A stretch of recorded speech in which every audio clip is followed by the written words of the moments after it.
Baiklah, di sini kami akan menjelaskan pasca kemerdekaan. Sebelumnya, kami akan menjelaskan tentang latar belakang sejarah peradaban Islam. Dalam sejarah, ketika peradaban Islam menjadi sangat kuat dan dominan pada abad pertengahan, masyarakat Eropa cenderung meniru atau berkiblat ke Islam. A few moments later. Sejarah peradaban Islam di Indonesia pasca kemerdekaan. Kemerdekaan dalam konteks negara adalah bebas daripada kuasa penjajahan.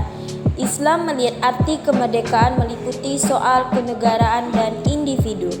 Pada masa sesudah kemerdekaan, dibentuklah suatu lembaga yang bernama Departemen Agama. Departemen Agama dulu namanya Kementerian Agama. Didirikan pada masa Kabinet Syahrir yang mengambil keputusan tanggal 3 Januari 1946 untuk memberikan sebuah konsesi kepada kaum muslimin, dan pemerintahannya didasarkan atas asas Pancasila dan Undang-Undang 1945. Sila-sila dalam Pancasila itu sendiri, jika dikaitkan dengan ajaran syariat Islam, akan ditemukan kesamaannya dalam Al-Quran sebagai sumber utama umat Islam. Keadaan ini juga berpengaruh dalam berbagai bidang, yaitu di bidang pendidikan. Perguruan tinggi Islam yang khususnya terdiri dari fakultas-fakultas keagamaan mulai mendapat perhatian Kementerian Agama pada tahun 1950.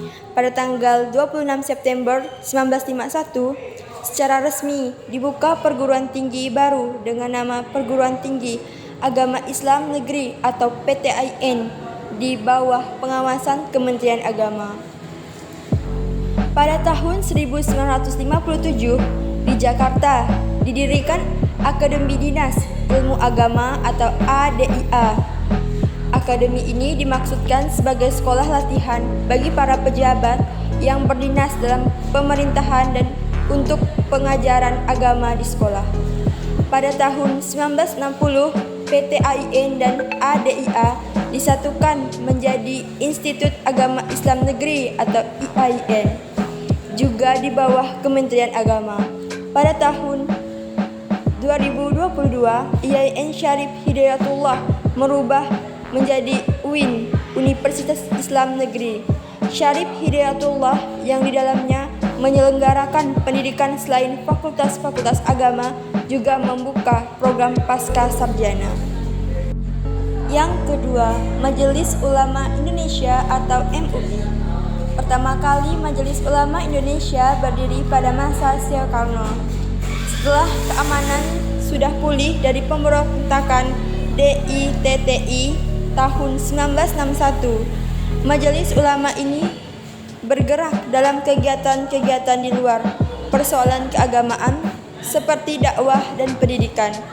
Pada masa Soeharto, ia mengharapkan berdirinya Majelis Ulama Indonesia. Dalam tahun 1975, usaha-usaha dimulai untuk mendirikan Majelis Ulama yang baru. Yang ketiga, di bidang hukum Islam. Usaha untuk mengundangkan peraturan perkawinan secara nasional sudah dimulai sejak tahun 1950 dengan terbentuknya suatu panitia khusus yang diketuai oleh Teuku Muhammad Hasan. Diundangkan pada bulan Januari 1974, kemantapan posisi hukum Islam semakin meningkat setelah Undang-Undang Peradilan Agama ditetapkan tahun 1989. Undang-Undang Peradilan Agama ini merupakan kelengkapan dari Undang-Undang Nomor 14.970 tentang ketentuan-ketentuan pokok kekuasaan kehakiman.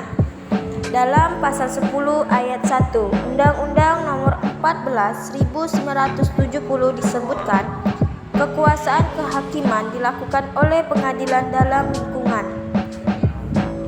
Yang pertama adalah peradilan umum, kedua peradilan agama, ketiga peradilan militer, dan yang terakhir adalah peradilan tata usaha negara.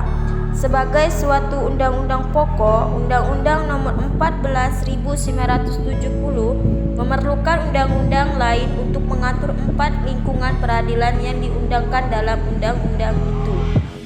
Antara lain, Undang-Undang tentang Peradilan Agama.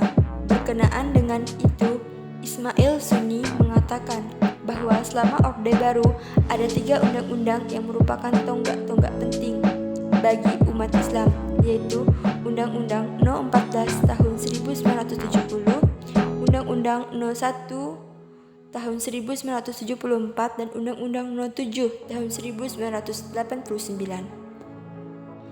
Dengan 3 undang-undang tersebut, berlakulah hukum Islam dalam tata hukum nasional di bidang perkawinan, kewarisan, wasiat, hibah, wakaf, dan sedekah. Haji sejak awal tahun 1970-an, banyak pejabat tinggi pemerintah termasuk menteri yang tidak ketinggalan berangkat ke Tanah Suci. Bahkan dari kalangan mereka lah Amir Al-Had, pemimpin jamaah haji Indonesia, ditunjuk sejak zaman penjajahan Belanda. Umat Islam Indonesia ingin mempunyai kapal laut untuk dipekuk.